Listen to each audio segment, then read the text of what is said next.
Merci de votre présence. Votre activité principale aujourd'hui, c'est à l'ANSSI, votre responsabilité de directeur de cabinet, mais ce n'est pas à cet égard que nous vous avons invité aujourd'hui. Vous êtes, après avoir été au Conseil national du numérique, où vous avez notamment accompagné ses présidents pendant un certain temps, dont un certain Mounir Majoubi, ça nous dira quelque chose. Et puis vous avez accompagné Cédric Villani aussi, dans sa mission sur l'intelligence artificielle à l'époque. Vous êtes aujourd'hui membre du groupe d'experts de haut niveau en intelligence artificielle de la Commission européenne. On vient d'évoquer avec Mme Huette, qui est un fonctionnaire de la DG concernée, ce que développe la Commission européenne. Ce qui est intéressant, c'est que vous pouvez vous permettre un discours un peu plus politique, je dirais, parce que vous êtes le conseil d'un des États, vous représentez un des États, la France.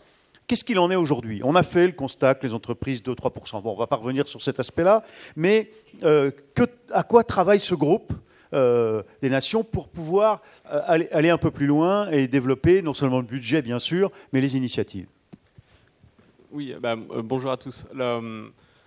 Donc on a vu, je pense, ce matin que l'IA, c'est une des technologies les plus transformatrices de notre époque. Et je pense qu'on peut saluer le fait que la Commission européenne a compris ça et a souhaité en fait mettre en place un groupe, ces 52 experts bénévoles qui viennent de tous les États membres. On y retrouve des entrepreneurs, des chercheurs, des personnes comme moi qui viennent plus du monde public. Et donc, ce que la Commission nous a demandé, c'est de réfléchir sur des lignes directrices en termes d'éthique. Ce qui nous a amené à parler d'IA digne de confiance, on pourra revenir là-dessus, et des recommandations en termes de politique publique. Et donc tous les mois, on se retrouve pour échanger là-dessus. Alors si on vient sur le fond concrètement, un des premiers livrables qu'on a sorti, c'est les lignes directrices en IA, parce qu'on est convaincu que l'IA, l'idée, elle est simple. L'IA, c'est pas une fin en soi. C'est un moyen d'atteindre un certain nombre de choses, le bien-être, la liberté, contribuer au commun. Et on voit, comme tout outil technologique, que l'IA représente des opportunités. On a pu le voir ce matin en termes dans le domaine, je ne reviens pas, mais dans le domaine de la santé, dans le domaine de transport, et aussi des risques. Notamment, je sais pas, on pourrait prendre l'exemple d'une facilité de mettre en place de la surveillance de masse, ce qui n'est pas toujours souhaitable. Et donc, du coup, à travers ce groupe de travail, ce qu'on s'est dit, c'était important en fait. Donc il n'y a pas de déterminisme technologique. C'est ça que je vais essayer de faire passer comme message. Et donc c'est hyper important. Et là on voit que c'est très politique. Il n'y a pas une norme aujourd'hui qui devrait s'imposer, qui viendrait d'ailleurs. Voilà, il y a des façons, il y a des valeurs différentes suivant les différentes régions du monde. Et donc à travers les guidelines, ce qu'on a indiqué, donc on parle d'IA digne de confiance. Pour nous, une IA digne de confiance, c'est une IA qui est licite, qui répond au droit, à la réglementation. C'est une IA qui répond à des critères aussi de robustesse, sur lesquels on peut avoir confiance, notamment en termes de sécurité. Et c'est une IA qui est éthique et qui répond à certains principes, certaines valeurs. On voit qu'il y a des valeurs qui sont différentes à travers le monde. Moi, je ne sais pas, pour mes enfants, j'ai pas envie. On voit que dans certaines parties du monde, notamment en Chine, on a tous en tête ce scoring social qui est en train d'être mis en place, qui à travers l'analyse massive des données justifie l'identification, le flicage, voilà, la notation sociale. Permet ou pas, ça va très loin de ce que j'en comprends, permet ou pas de prendre, de voyager, de faire tel ou tel emploi. Donc voilà, on voit qu'il y a un certain nombre de sujets qui sont difficiles, parce que certaines valeurs peuvent être parfois contradictoires. Je vais prendre l'exemple de la police prédictive. La police prédictive, on a tous envie d'être en sécurité et c'est un droit.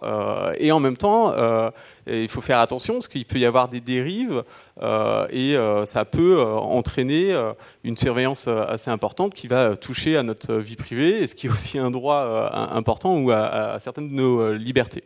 Donc voilà, c'est tout cet échange qu'on a.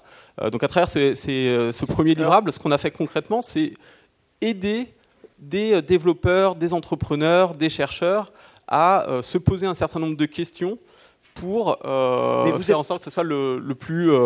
Mais est-ce que vous êtes plus qu'un comité d'éthique, en quelque sorte, du déploiement de l'IA en Europe? Est-ce que vous réfléchissez aussi à la capacité de muscler, en quelque sorte, la réponse industrielle et technologique des Européens face à leurs gros concurrents qu'on ne va pas encore reciter? Alors, c'est ce qu'on essaie de faire aussi. Donc ça, c'était le premier volet. Le deuxième volet, c'est plus sur les politiques publiques. Donc on a publié, je vous invite à lire ces rapports qui sont disponibles sur le site de la Commission européenne. Donc il y a tout un volet plus économique ou lié à l'éducation aussi. On fait un certain nombre de recommandations. Un autre message qu'on essaye de faire passer, la bataille de l'IA, elle n'est pas perdue. Et c'est vrai qu'on entend une petite musique régulièrement qui indique, et c'est pas complètement faux, mais que face aux investissements massifs de la Chine et des Américains, ce qui est vrai, la bataille serait pliée, la course serait perdue d'avance. En fait, quand on regarde un peu plus précisément, on s'aperçoit que notamment sur la partie B2C, effectivement, par exemple, les géants du numérique sont très en avance. Et quand on regarde un peu la valeur économique qui ressort de l'IA, les projections, c'est un certain cabinet, c'est 20% de croissance d'ici 2030 au niveau européen. Cette valeur, sur la partie B2C, c'est un tiers de la valeur. Et donc, on a 2 tiers sur la partie B2B, ce qui montre qu'on peut encore avoir de l'espoir, et c'est extrêmement important que nos chercheurs... Parce qu'on est meilleurs en B2B, nous. Traditionnellement, en Europe, en tout cas, on n'a pas à rougir, on a des gros acteurs, et on ne va pas prendre toutes les parts B2B, mais le jeu, la course est lancé. Il ne faut surtout pas se dire que c'est complètement plié. Et c'est là où c'est extrêmement important d'avoir une logique d'écosystème, de faire en sorte que nos petites entreprises, nos PME travaillent avec nos grands groupes, avec aussi le monde de la recherche, partagent des données, avancent sur ces sujets pour... Mais tout de même, vous insistez sur le fait que la rapidité d'adoption, ça va être majeur quand même. Qu'est-ce que vous voulez dire ? Je ne sais pas si vous l'avez dit ce matin, mais ce qu'on voit aussi par rapport aux chiffres, c'est en gros, on a 3/4 des entreprises au niveau européen qui ne sont pas encore, qui sont pas rentrées dans la course de la transformation de l'IA de certains de leurs processus. On a un peu moins d'1/4 des entreprises qui commencent à tester. Et on a seulement 2 à 3% des entreprises qui ont mis en place des systèmes automatiques. Constat, ouais. Voilà. Et donc du coup, c'est extrêmement important d'avoir ces débats à plein de niveaux pour prendre conscience que là, c'est en train de transformer énormément de chaînes de valeur, que l'enjeu de la data, elle est essentielle. J'imagine que ce matin, vous avez dû dire aussi que la valeur, elle est dans l'usage, qu'il faut retravailler avec différents partenaires sur le partage de la donnée. On peut saluer, par exemple, l'initiative qui avait été annoncée il y a 1 an ou 2 par le président de la République sur le data, le hub sur la santé, oui, Data Hub. le Health Data Hub. Tout de même, pardon, Madame Fiorina qui en a témoigné, Bercy est très engagé pour accompagner les entreprises, toutes les PME en particulier, pour que cette adoption ait lieu. Qu'est-ce qu'il en est du secteur public alors? Parce qu'on sait le poids qu'il a en France, donc il peut être déterminant pour ça.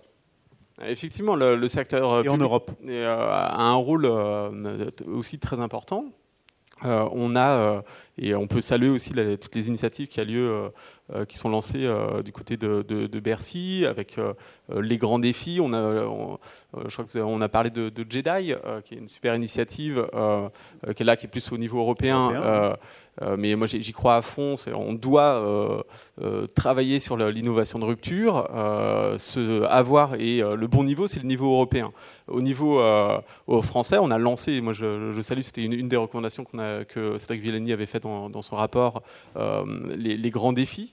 Donc on a, je ne sais plus, 4 ou 5 grands défis qui ont été lancés, notamment dans le domaine de la santé, de la certification, de l'explicabilité des algorithmes. Lui-même, parce qu'il faut que les appareils d'État... Donc le public prend, moi j'ai l'impression, prend le sujet, lance des initiatives et surtout un rôle énorme à jouer, notamment sur les données. On a un secteur public, notamment donc en France, notamment sur la santé, on a des systèmes très centralisés qui étaient qui est là je veux dire, une super opportunité pour les algorithmes d'apprentissage. On a une initiative là, qui est portée par Michel van der Berg côté cybersécurité.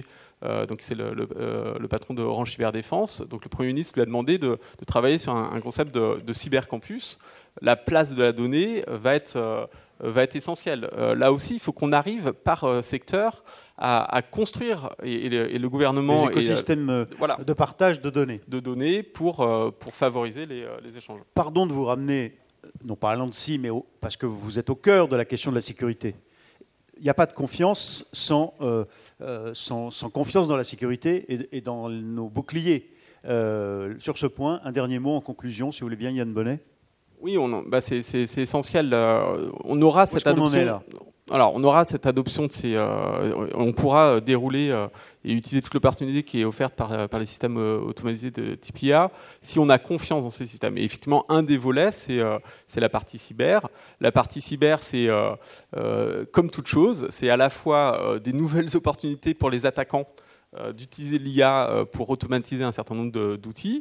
Je ne vais pas m'étendre là-dessus, mais c'est aussi des super opportunités de l'autre côté, pour la défense, pour se défendre, pour détecter de façon plus automatique un certain nombre d'attaques. Le sujet, il est énorme. Il n'est pas seulement côté IA. On voit dans l'actualité, encore ce week-end, je ne sais pas si vous avez vu, il y a des attaques, notamment un CHU.